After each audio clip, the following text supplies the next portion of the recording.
Hello, you join me here in windy, cold Denmark, and we're here to test drive this, the MINI Aceman. If you're the sort of person who thinks the Countryman is too big now, then this is the SUV for you. But what kind of Mini is this? Is this more like the Mini Cooper, which is small and nimble, but not especially roomy inside? Or is this more like the Countryman? Bigger, better for families, but a bit soft to drive. So that's why we're here to find out, is this car the best of both worlds, or is the Aceman the jack of all trades, master of none? Let's go.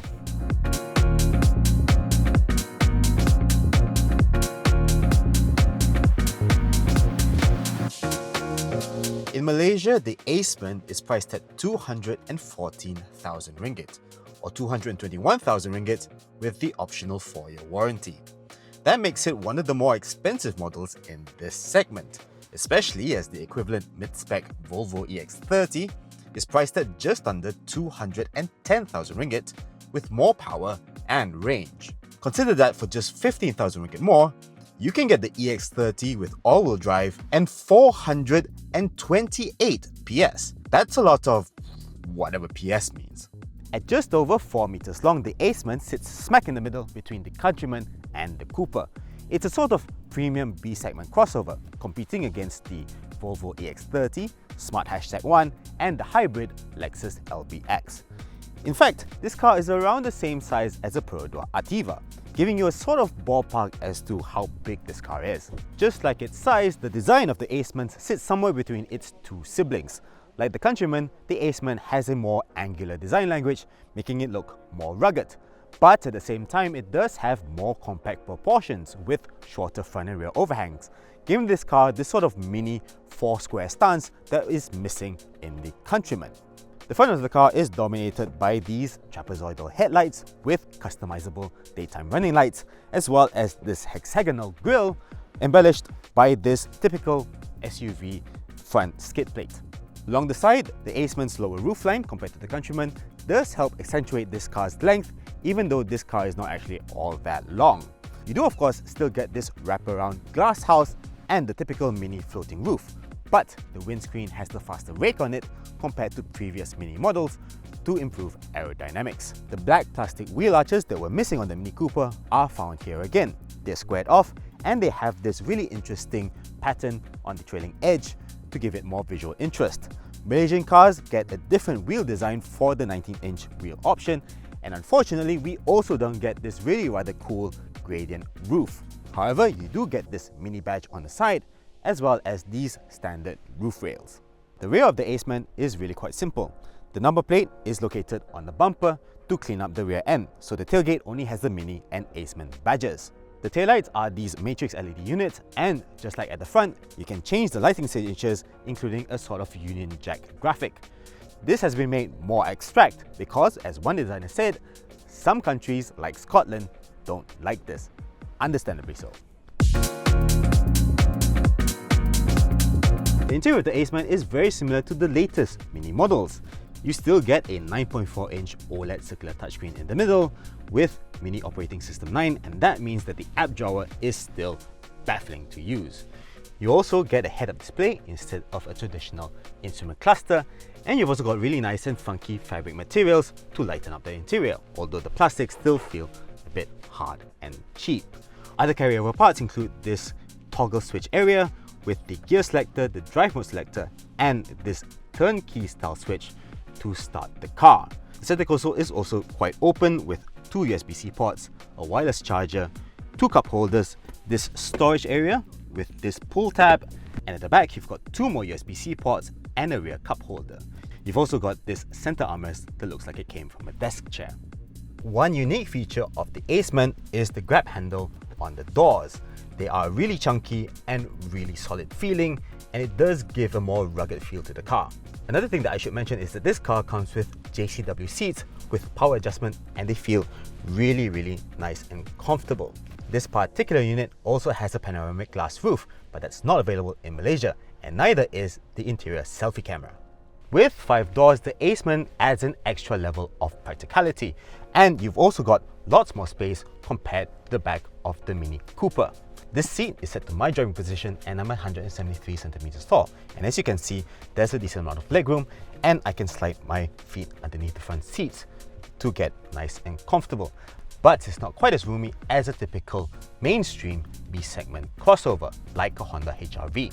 Another issue is that this center hump is quite big and the center console extends quite far back. So if you want to sit in the middle, you kind of have to straddle this center hump, and that means you have to fight for foot space with your other two passengers. However, you can at least sit 3 people at the back, unlike the Cooper, because this car comes with a center seat belt. However, you don't get a rear armrest and you also don't get rear aircon vents. Open the boot, bearing in mind that this car does not have a power tailgate, even as an option, and you get 300 liters of boot space. That's right in between the Smart Hashtag 1 and the Volvo EX30. It's all much of a muchness and they're all shaded by the Perodor Ativa. These cars don't have very big boots. You can of course fold down the rear seats to boost the cargo capacity to 1005 liters. You can also put this rear floor lower down to further increase the boot space. However, this car does have quite a high load sill, which means that lifting heavy things into this boot is a bit of a chore.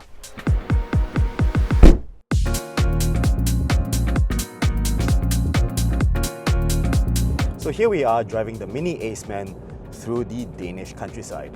We get just one variant in Malaysia, the Aceman SE. This is powered by a single electric motor at the front, the same one you'll find in the Cooper SE, and it produces 218 PS and 330 Nm of torque. This car will get from 0 to 100 km per hour in 7.1 seconds. Now those figures may not seem like much at a time when a lot of EVs can do the Century Sprint in the 4s and some will even do that in the 3s. But I dare you to drive this car and not think that it has more than enough power. A lot of cars nowadays with 200 horsepower come with performance tires, and with the amount of grip that those tires have, the performance may not seem like much. But the Aceman uses premium tires. There is just enough grip so that it doesn't feel very unstable, but when you accelerate, it does move around a little bit. So it does feel a little bit exciting. It's a nice compromise for a Mini, I think. And of course, this is an EV, so instant torque is guaranteed, and the car feels faster than the 7.1 seconds acceleration time suggests.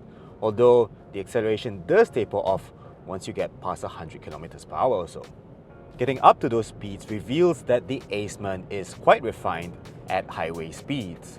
There is a little bit of road noise, but wind noise is quite well suppressed, even with this rather upright windscreen. So if you need to take this thing on a longer journey, rest assured, this car is comfortable enough. But I'm not sure you would want to take it on a longer journey, because this car does have quite a small 54.2 kilowatt-hour battery.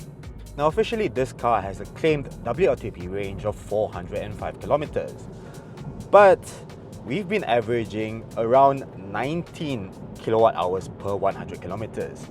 Yes, there is some spirited driving in between, but that's still not very efficient. Now we've driven just over 100 kilometers and the car says that our remaining range is 163 kilometers. Do bear in mind, however, that we've been driving mostly on highways and country roads, so there's not much stop-start traffic. I think if you're driving this in the city, it should be a bit more economical.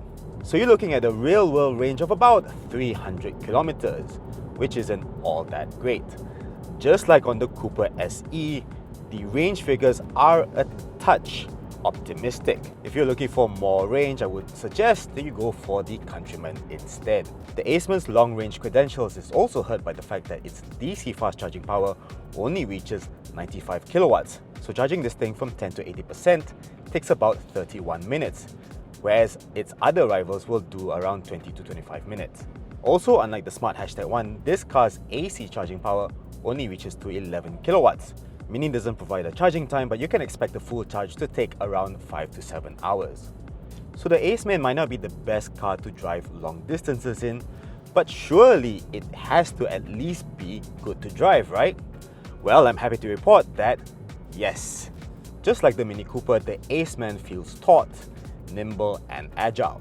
The steering is pin sharp, and when you turn the steering wheel, the car moves as one. It's a very fun feeling.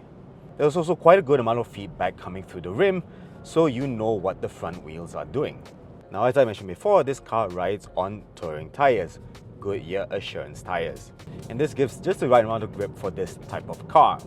The handling balance is really good. The one thing that I did notice is that this car torque steers quite a bit less than the Cooper SE, which rides on Maxxis tyres. That said, accelerate hard out of the corner and you can still get this car to wheel spin, and the steering does move around a little bit.